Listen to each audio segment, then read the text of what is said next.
मत तो के अपन दिल दे देली।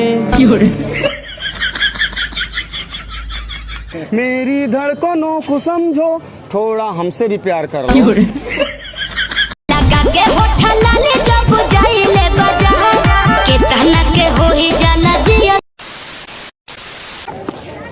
हेलो गाइस, मैं गाना गाने जा रही हूँ, ध्यान से सुनिएगा। अरे रात को आऊंगी मैं, तुझे ले जाऊंगी मैं, फिल्म दिखाऊंगी मैं। अरे धीरे से आइयो, चुपके से जाइयो, अच्छा दाल भात खा के सूझ जाइयो।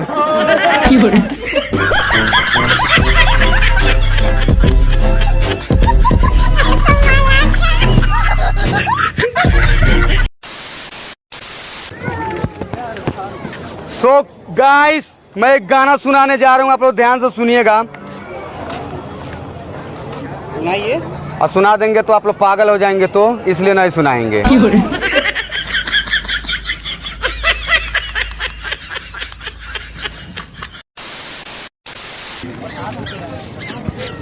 दोस्तों, ये गाना मैम के लिए है। ये चांद सा रोशन चेहरा, जुल्फों का रंग सुनहरा, तारीफ करूं क्या उसकी जिसने तुम्हें बनाया। तो दादा बने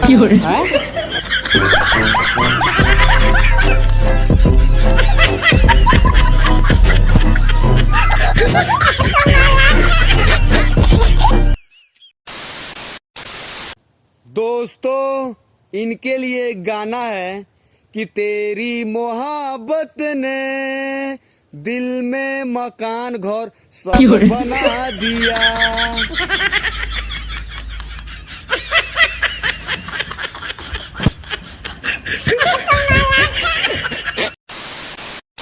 भैया आगे सर। अरे मौसी हो मौसी, हाँ बोले। अरे बाप, सैया जी दिलवा मांगे ले गमछा बिछाई के। अरे मौसी रे मौसी।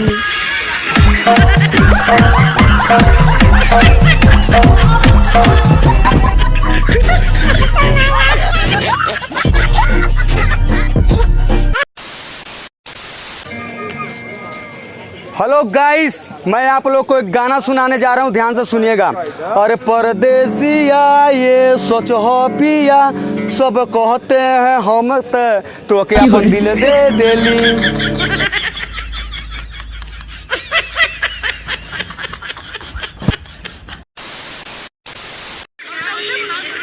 अरे कोयला रे कोयला, कि कनावा में शोभे वाली जूरा से लगा के जाली।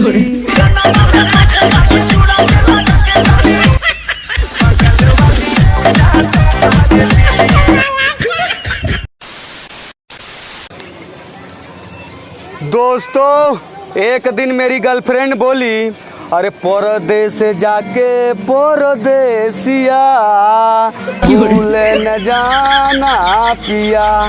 हम कहली भुलाई ना तो आके।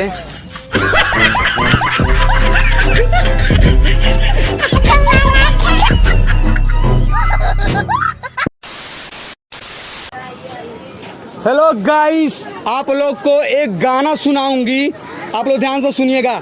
दुपट्टा सरक रहा है, मेरा दिल धड़क रहा है, दुपट्टा सरक रहा है।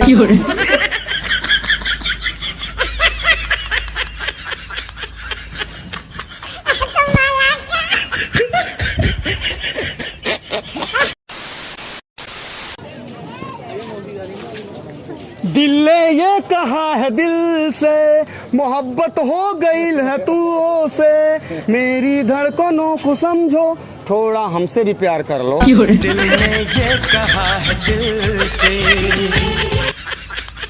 तुम्हारे छोटी